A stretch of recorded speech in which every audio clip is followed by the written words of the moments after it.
Assalamualaikum warahmatullahi taala wabarakatuh.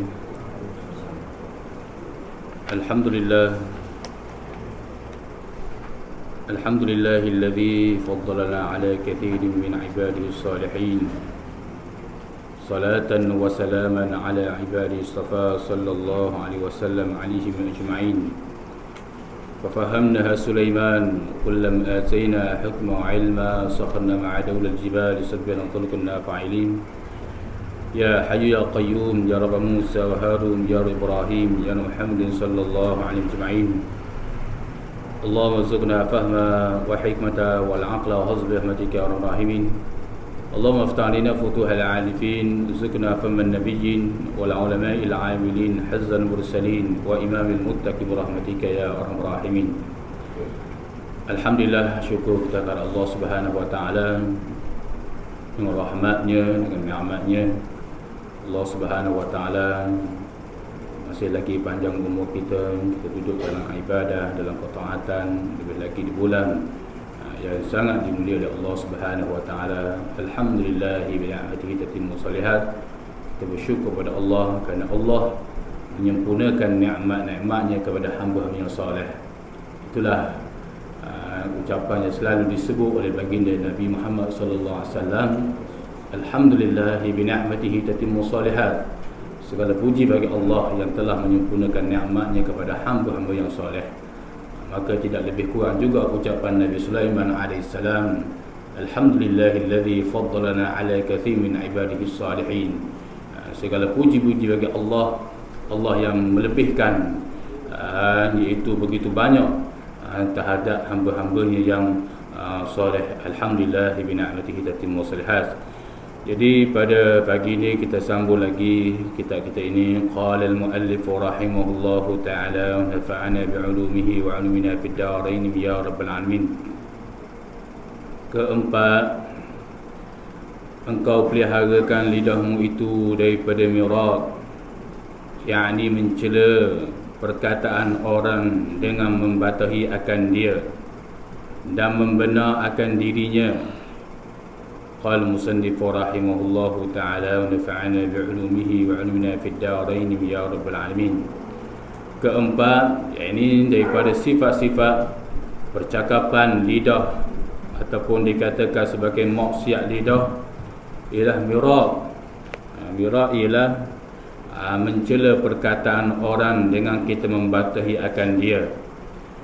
Perkataan orang ataupun orang bagi suatu pandangan, maka tak boleh kita membatahi percakapan dia. Sebab itulah yang disebut Rasulullah SAW dalam hadis yang diriwayatkan Imam Baihaqi rahimahullahu ta'ala, bila seseorang itu bercakap, maka kita disunat kita memberi peluang kepada dia. Apa dia nak cakap, itu disunatkan. Bahkan itulah yang disebut, yang dibuat oleh Rasulullah SAW ketika Salman Al-Farisi memberi cadangan tentang gali parit tu.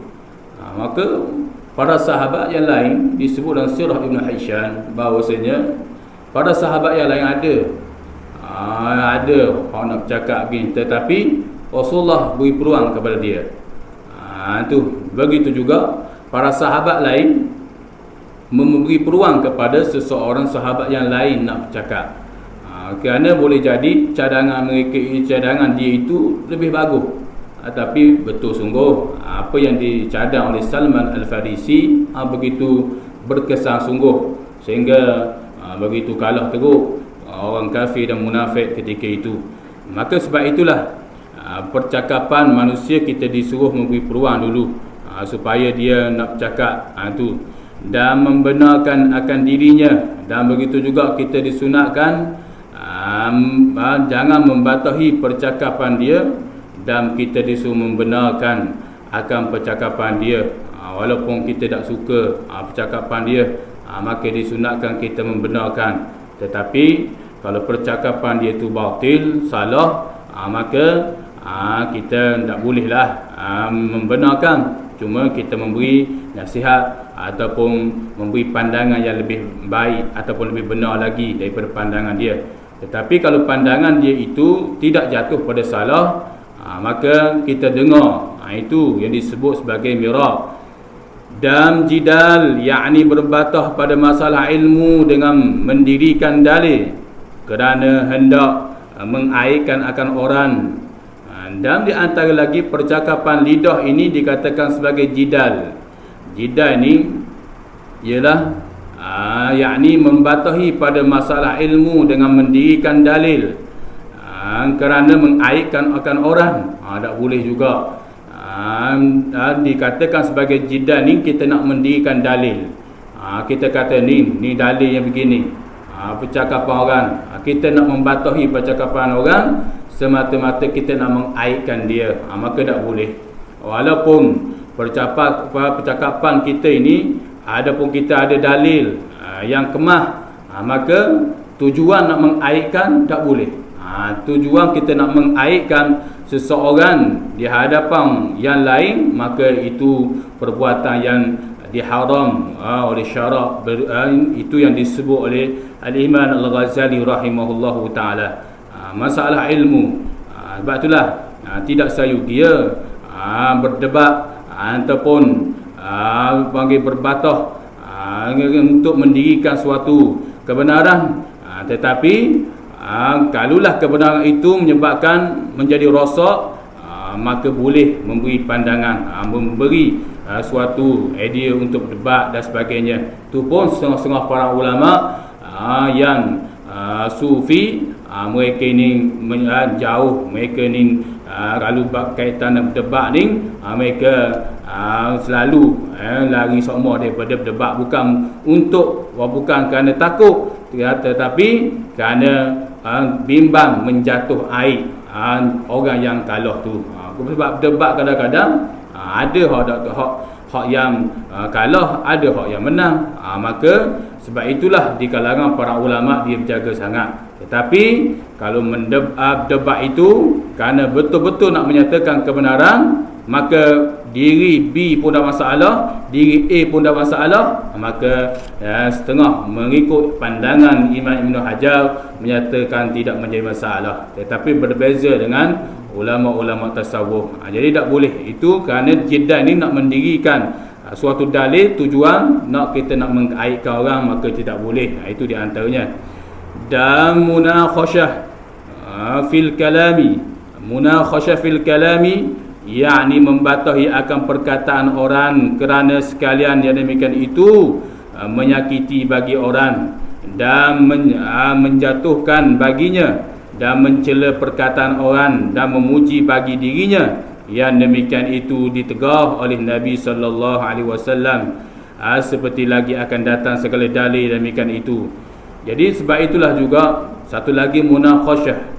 Munakhasyah fil kalam, yakni kita apa bentuk munakhasyah ni, iaitu membatahi perkataan orang dengan sekalian yang demikian itu, dengan ada belaka tujuan nak mengaitkan, tujuan nak membenarkan, tak membenar diri saudara itu, maka menyakiti orang itu dengan mencela dan begitu juga mencela perkataan orang. Tujuan dia munakhasyah ni, dia bercakap, dia berlawan, berdebat begini, tujuan nak menjatuhkan dan nak mencela perkataan orang, dan tujuan nak memujikan dirinya, supaya orang kata pandai dia berdebat ni, pandai dia bercakap, dalil-dalil gini. Maka itu dikeji ataupun pandangan ini ditolak oleh Al-Imam Al-Ghazali rahimahullahu ta'ala. Dan yang demikian itu ditegah oleh Nabi sallallahu alaihi wasallam. Nabi SAW tegah perbuatan munakhasyah fil kalam, kerana perkataan itu iaitu untuk mengangkat diri sendiri, tak boleh. Sebab itulah munakhasyah ke jidal ke miraq ni, dia akan, Imam Abdul Syekh Abdul Salam menyatakan dia akan berlaku di mana saja. Dan nanti peringkat besar ke tu, peringkat kita masyarakat pun akan berlaku begitu. Maknanya dia beri satu pandangan, pendapat dia, supaya orang nampak dia ni hebat, ataupun pertutukan percakapan dia tu fasih dan sebagainya. Maka tak boleh. Tak boleh pandangan ini. Inilah halusnya para ulama-ulama terdahulu, tidak lain tidak bukan kerana nak menjaga hati manusia. Kerana Nabi SAW, kerana setengah pandang ulama dia berpandukan kepada hadis Rasulullah, Nabi menyatakan iaitu sebaik-baik akhlak ialah akhlak kamu menjaga hati manusia. Tu akhlak yang paling baik dalam diri seseorang ialah kamu menjaga perasaan hati manusia. Jadi para ulama dia halusi sungguh. Dia jaga adanya jidal, adanya miraq, adanya munaqashah fil kalam. Kerana tujuan takut hati manusia ni terasa. Tu haluh. Bukan masalah hati manusia tisu ke tak tisu ke. Itu masalah hati manusia ni dia kata hanif. Dia sebagai sifat hanif. Sifat hati manusia ni dia selalu cenderung ke arah kebaikan. Itu hati manusia.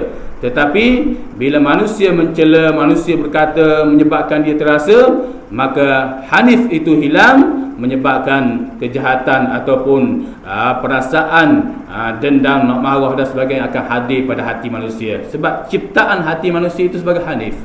Itu yang disebut oleh al-iman, iaitu seperti mana disebut oleh iaitu Syekh Aziz Bas, tu mufti kerajaan Mekah tu.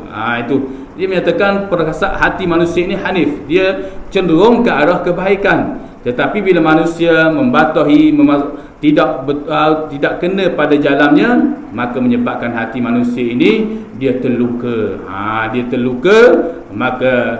Bila terluka, maka apa-apa terjadi. Sebab itulah para ulama berkaitan dengan lisan saja, perbahasan para ulama begitu banyak berkaitan dengan lidah saja. Kalau kita tengok apa yang disebut oleh Al-Imam As-Suyuti fi Jam' As-Saghir, dalam kitab iaitu kitabnya menyatakan, iaitu berkaitan Nabi SAW kata wa isyara bilisani. Nabi SAW mengisyaratkan dengan jari dia, lidah. Maka para ulama membuat perbahasan begitu panjang berkaitan dengan isyarat lidah. Kerana lidah itu sangat bahaya, sehingga timbullah para ulama buat jidal lah, buat miraq dah, munaqashah lah, kerana nak menjaga lidah ini supaya tidak menyakiti manusia yang lain. Kerana lidah ini walaupun dia lembut tapi dia berbisa. Bahkan Imam Ibn Rajab Al-Hambali juga memperbahaskan hadis Nabi sallallahu yang kita selalu sebut. Hadis itu iaitu iza asbaha ibnu Adam, bila bangun saja anak Adam pada waktu pagi, bila kita bangun saja pada waktu pagi, fa'adahu bil lisan fatakunu ittaqillah nahnu bika. Lidah, semua anggota badan dia akan mengadu pada lidah, dia kata takutlah kamu pada Allah, nahnu bika, sesungguhnya urusan aku ni bersama dengan kamu. Wa idza wajadta i'wajadna, jika kamu bengkok maka kami juga akan bengkok. Wa istaqamna istaqamna, jika kamu betul wahai lidah, maka kami akan betul. Imam Ibn Rajab Al-Hambali juga memperbahaskan hadis Nabi SAW begitu panjang lebar. Bahkan dimasuk pula dengan jidal, munaqashah, begitu juga miraq, kerana nak menjaga hati manusia. Kerana dengan lidah lah kadang-kadang manusia jadi permusuhan. Dengan lidah lah manusia terasa siapa kemati kena molek. Itu di antaranya lidah. Dan lidah lah manusia jumpa wadak kena kadang-kadang. Ini bahaya. Ini yang disebut oleh para ulama berkaitan dengan lidah. Qala musannif rahimahullahu ta'ala wa nafa'ana bi'ulumihi wa 'ulumina fid darain ya rabbal alamin. Dan yang demikian itu ditegah oleh Nabi sallallahu alaihi wasallam seperti yang lagi akan datang segala dalil demikian itu. Kata Syekh Abdul Muti yang mensyarahkan akan matan jauhah, iaitu pada membicarakan ilmu usuluddin, al-mira'u manaza'atul ghairi fima yud'a sawabuh walau zannal wal jidalu daf'ul 'abdil khasmah an ifsadil qawlihi bihujjatihi qasidan tashhidil kalamihi wa ibtiladul kalami khasmihi bighairil haqq wa huwal muharram. Artinya, kata Syekh Abdul Muti rahimahullahu ta'ala dalam mensyarahkan berkaitan dengan matan Usuluddin, berkaitan dengan asas-asas kepada agama ini, dia menyatakan mirak itu iaitu membatahi akan orang yang lain dengan perkataan yang didakwanya akan benar dirinya, dan jika pada zan benar sekalipun, dan makna jidah itu yakni menolak akan hamba Allah, akan orang yang membatahi akan dia daripada menyalahkan akan perkataannya dengan dalil, padahal ia mengkosak membenarkan akan perkataannya dan membatalkan akan perkataan orang yang membatahi akan dia dengan tiada sebenarnya, dia yang demikian itu haram. Jadi di antara lagi disebut oleh Syekh Abdul Muti rahimahullahu ta'ala dalam mensyarahkan syarah matan Jauhar, dia menyatakan mirak itu iaitu perkataan ini, iaitu membatahi orang akan perkataan yang didakwa akan benarnya, iaitu dia mendakwa, dia membatahi perkataan orang lain, dia orang tengah bercakap-cakap, dia membatahi, dan dia mendakwakan benarnya, iaitu ibarat dia nak merasakan diri dia betul, pandangan orang lain dia tolak, itu dikatakan mirak. Jika pada zon benar sekalipun, jika kita berasa zon benar sekalipun, maka tidak boleh melainkan kita cakap cara baik, kita kata hak ni tak betul ni, cara begini, itu lain. Itu ada pandangan Imam Syekh Abdul Salam.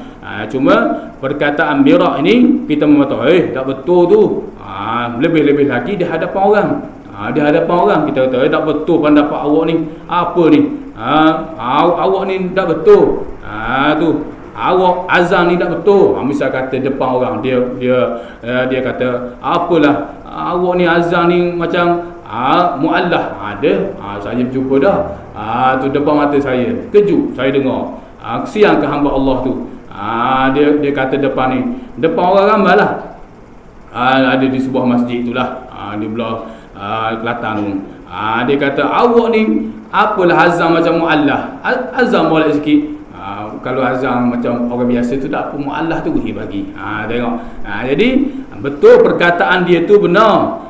Bahkan Imam Ghazali sendiri menyatakan walau alima, walau mu'adda, banyaklah Imam Ghazali sebut, walaupun kamu orang alim, walaupun kamu apa lagi faqih, banyak lagi lah. Dia kata kalau perkataan itu kamu menzahirkan mirak di hadapan orang, mendakwa, iaitu perkataan kamu benar sekalipun pada zon sekalipun, tak boleh. Ini cara begitu halus para ulama menjaga soal hati manusia dengan lidah ni. Tak boleh. Kita tegur orang, lebih lagi di hadapan orang, dia di hadapan ramai.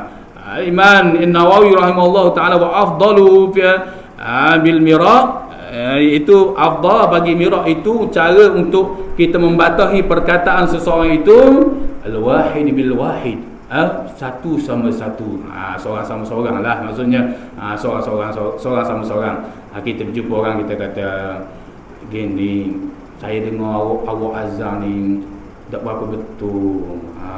Tu azan ni hayya tu comel sikit, ataupun alif tu tak bunyi as-salat, bunyi salatu khair, ataupun as-salat tak bunyi tu.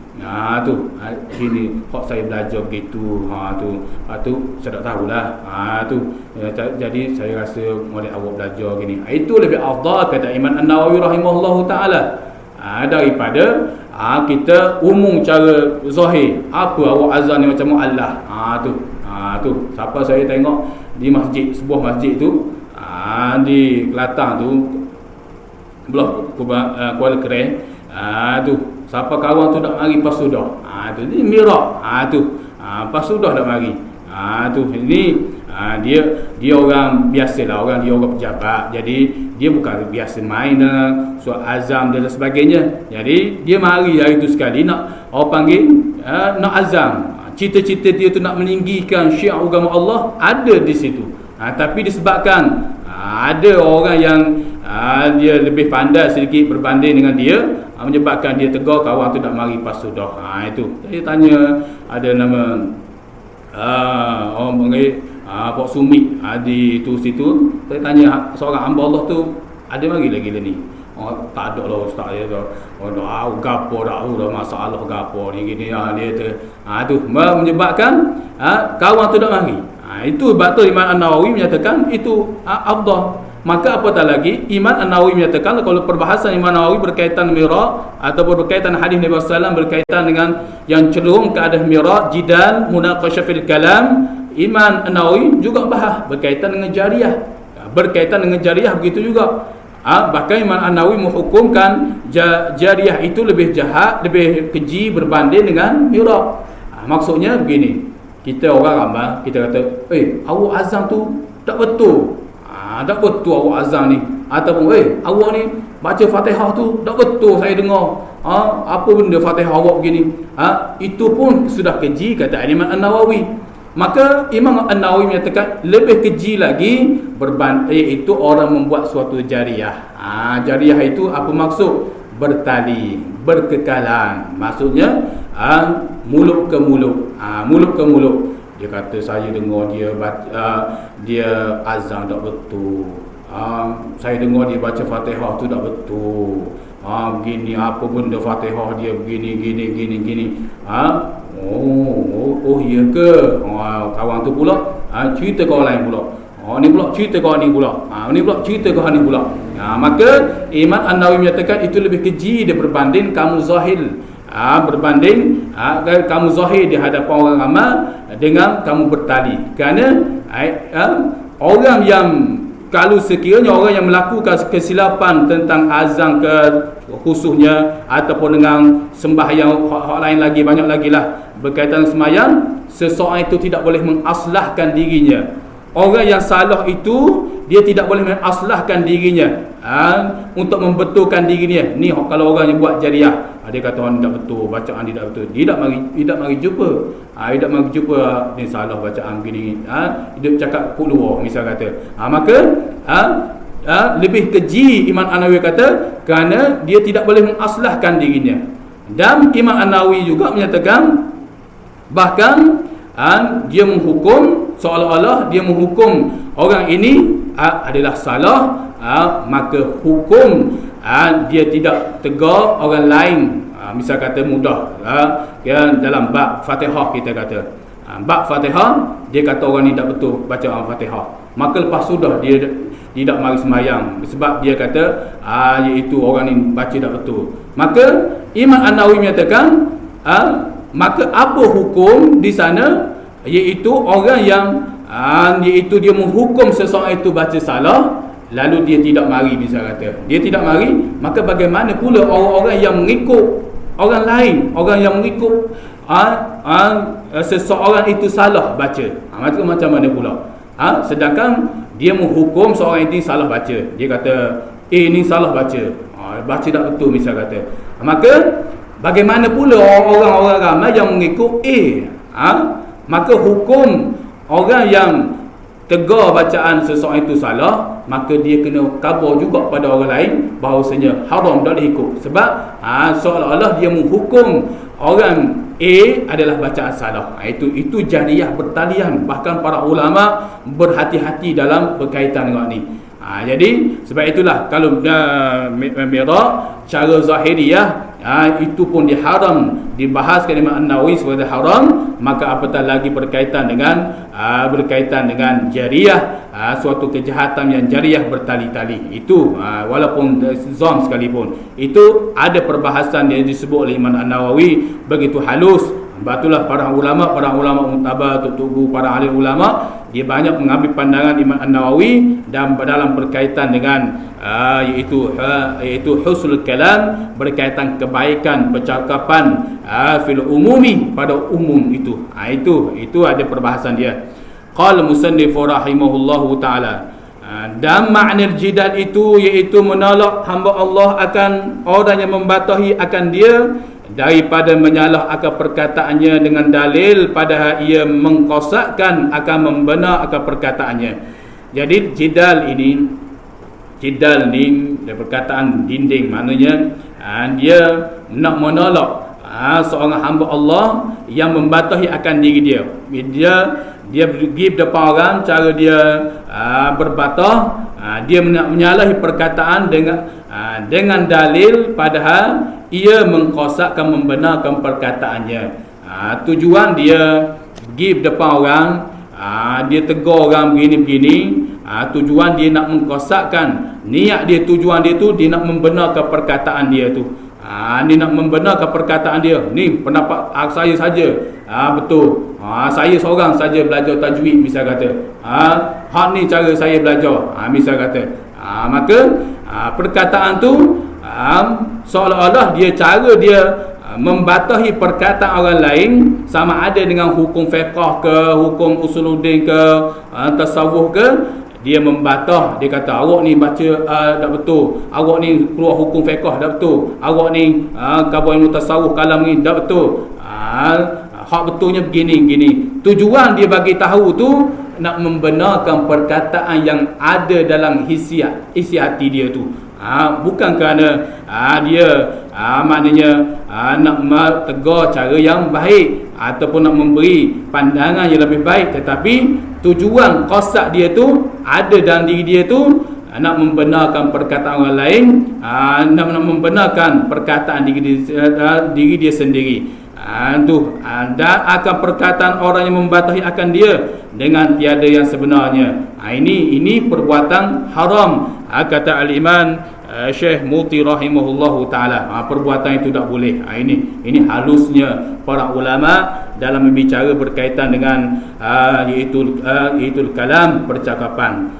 Qala musannif rahimahullahu taala. Sebab itulah kalau kita tengok berkaitan dengan maksiat batin yang lain ataupun maksiat hak yang lain, berkaitan dengan mata, ada disebut dah di belakang, apa lagi berkaitan dengan perut, kemaluan dan sebagainya. Para ulama tidak membahas begitu panjang. Dia sebut satu hukum ini haram, jelas selalu, tetapi berkaitan dengan lisan begitu banyak, bukan dalam kitab Hidayah Salikin saja, tetapi dah kitab-kitab yang lain dibahas oleh para ulama, seperti mana Al-Imam Abu Hasan Asyazili dalam kitab Ashqa'u Awliya pun dia memperbahas begitu halus percakapan lidah, bagaimana percakapan lidah itu dengan ahli keluarganya. Itu perbahasan begitu panjang yang disebut oleh Al-Imam Abu Hasan Asyazili dalam Ashqa'u Awliya-nya. Itu di antaranya.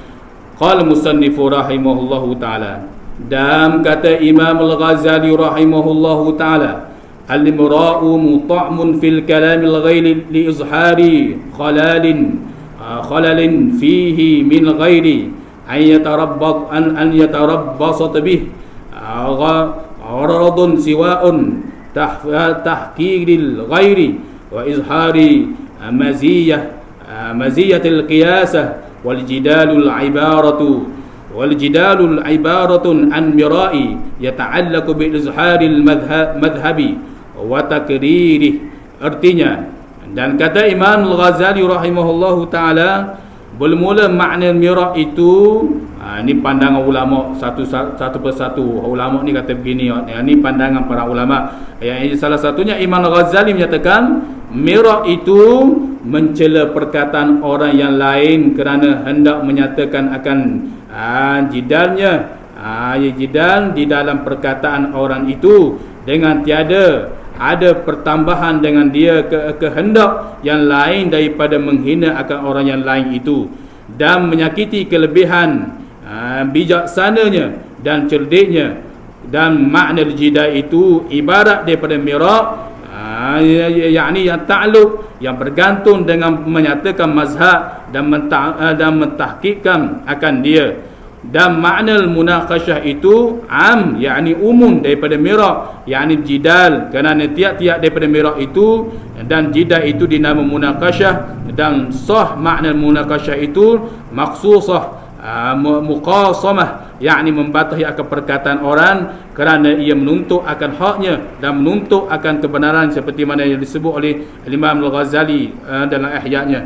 Qala musannif rahimahullahu ta'ala wa nafa'ana bi'ulumihi wa 'ulumina fid darain ya rabbil alamin.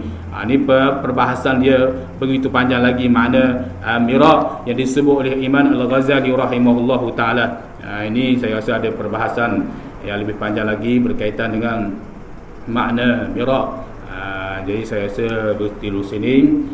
Dan kata Imam Al-Ghazali rahimahullah ta'ala, al-mira'u ta'mun fil kalam la ghayr al-izhar al-qalil fihi bil ghayr an yatarab.